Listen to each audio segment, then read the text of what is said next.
सांगली जिल्हा मध्यवर्ती बँक भरती 2026 अतिमहत्वाचे प्रश्न सराव प्रश्नपत्रिका भाग 8 IBPS आधारित प्रश्न मागील वर्षाच्या प्रश्नपत्रिकांचे सखोल विश्लेषण. पण व्हिडिओला सुरुवात करण्याआधी तुम्ही जर आपल्या चॅनलवरती नवीन असाल तर चॅनलला लाईक शेअर आणि सबस्क्राईब करायला विसरू नका. प्लेलिस्ट मध्ये जाऊन उर्वरित व्हिडिओ सुद्धा पाहायला विसरू नका. चला तर सुरू करूया.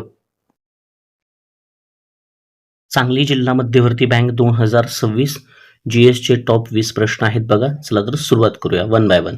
सांगली जिल्ह्यातील कोणत्या शहराला महाराष्ट्राची हळदीची राजधानी टर्मेरिक सिटी म्हणून ओळखलं जातं? तर सांगली जिल्ह्यामध्येच सांगलीलाच महाराष्ट्राच्या हळदीची राजधानी म्हणतात मित्रांनो. पर्याय क्रमांक ब हे याचं योग्य उत्तर आहे. चला दुसरा प्रश्न पाहूया.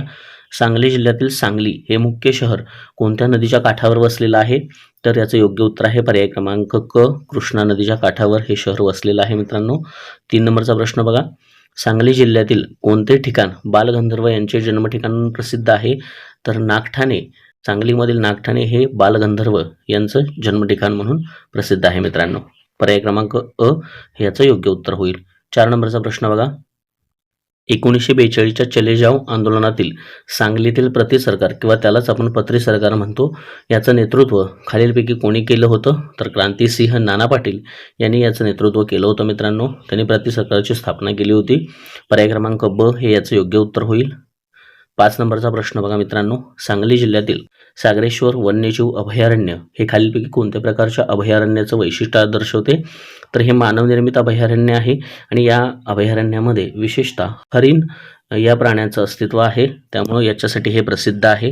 5 नंबरच्या प्रश्नाचं उत्तर आहे ब. ठीक आहे. 6 नंबरचा प्रश्न बघा. IBPSचा आवडता प्रश्न आहे मित्रांनो. सत्यशोधक समाजाची स्थापना महात्मा ज्योतिराव फुले यांनी कोणत्या वर्षी केली होती? सो आपल्याला माहिती आहे. ठीक आहे. 1873 मध्ये पुण्यामध्ये सत्यशोधक समाजाची स्थापना महात्मा ज्योतिराव फुले यांनी केली होती. पर्याय क्रमांक क हे याचं योग्य उत्तर होईल. 7 नंबरचा प्रश्न बघा. राष्ट्रीय सभेच्या म्हणजेच इंडियन नॅशनल काँग्रेसच्या 1885 मधील पहिल्या अधिवेशनाचे अध्यक्ष कोण होते? तर याचे योग्य उत्तर आहे पर्याय क्रमांक ब विमलचंद्र बॅनर्जी. तुम्हाला पहिले 5 राष्ट्रीय सभेचे अधिवेशन आणि त्यांचे अध्यक्ष करायचे आहेत. 8 नंबरचा प्रश्न बघा. छत्रपती शिवाजी महाराजांचा राज्याभिषेक करणारे विद्वान पंडित गागा भट्ट हे मूळचे कुठले रहिवासी होते? तर याचं योग्य उत्तर आहे पर्याय क्रमांक बी काशी किंवा वाराणसी, त्याला म्हणतो आपण काशी किंवा वाराणसी. ठीक आहे. 9 नंबरचा प्रश्न बघा. 1857च्या उठावादरम्यान कानपूर येथून उठावाचे नेतृत्व कोणी केले होते? 1857चे उठाव आणि त्याचे उठावकर्ते हे तुम्हाला थोडेसे करायचे आहेत. तर याचं योग्य उत्तर आहे पर्याय क्रमांक ड नानासाहेब पेशवे. बहादूरशाह जफर हे कुठे होते? दिल्लीमध्ये होते. ठीक आहे. 10 नंबरचा प्रश्न बघा. लोकहितवादी या टोपणनावाने खालीलपैकी कोणते समाजसुधारकाला ओळखलं जातं किंवा लोकहितवादी या टोपणनावानं कोण लेखन करत होतं? तर गोपाळ हरी देशमुख. ठीक आहे. यांना राव बहादूर ही पदवी दिली होती. पर्याय क्रमांक अ हे याचं योग्य उत्तर होईल. 11 नंबरचा प्रश्न बघा. महाराष्ट्रातील सर्वोच्च शिखर कळसुबाई हे खालीलपैकी कोणत्या जिल्ह्यात येतं? तर कळसुबाई हे शिखर अहिल्यानगर म्हणजेच अहमदनगर या जिल्ह्यामध्ये येतं. आता अहिल्यानगर त्याचं नाव झालेलं आहे. सो 11 नंबरच्या प्रश्नाचं उत्तर आहे पर्याय क्रमांक ब. तुम्ही जर चॅनलवरती नवीन असाल तर चॅनलला लाईक शेअर आणि सबस्क्राईब करून ठेवा. प्लेलिस्टमध्ये जाऊन DCCचे व्हिडिओ पाहायला विसरू नका. असेच व्हिडिओ येत राहणार आहेत मित्रांनो. 12 नंबरचा प्रश्न बघा.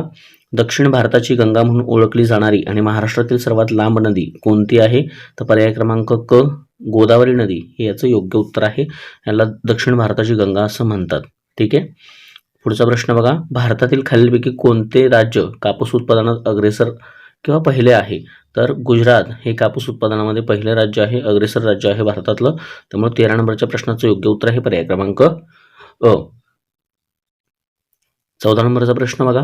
महाराष्ट्रातील कोणत्या प्रशासकीय विभागात सर्वाधिक जिल्ह्यांचा समावेश होतो? तर छत्रपती संभाजीनगर या जिल्ह्यामध्ये आपल्याला माहिती आहे म्हणजे हा जो विभाग आहे प्रशासकीय विभाग याच्यामध्ये सर्वाधिक जिल्हे समाविष्ट होतात. ठीक आहे. 14 नंबरच्या प्रश्नाचं उत्तर आहे पर्याय क्रमांक क. 15 नंबरचा प्रश्न बघा. जगातील सर्वात जुनी गडीची पर्वतरांग म्हणून भारतातील कोणत्या पर्वतरांगेला ओळखलं जातं? याला फोल्ड माउंटन रांग म्हणतात, रेंज म्हणतात. पर्याय क्रमांक ब हे याचं योग्य उत्तर आहे. अरवली म्हणजेच घाड्यांचा पर्वत म्हणून हा ओळखला जातो. पर्याय क्रमांक ब याचं योग्य उत्तर आहे. 16 नंबरचा प्रश्न बघा. भारतीय राज्यघटनेतील कलम 40 खालीलपैकी कशाशी संबंधित आहे?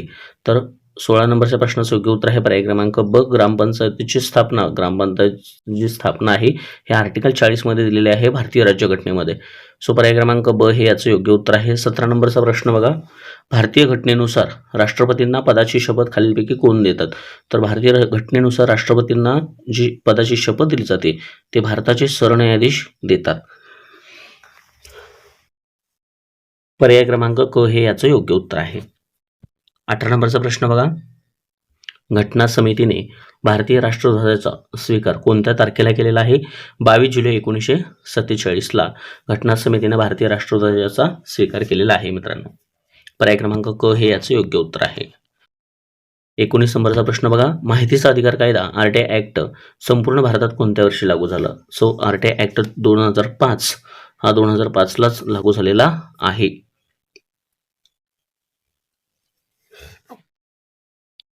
शेवटचा प्रश्न बघा.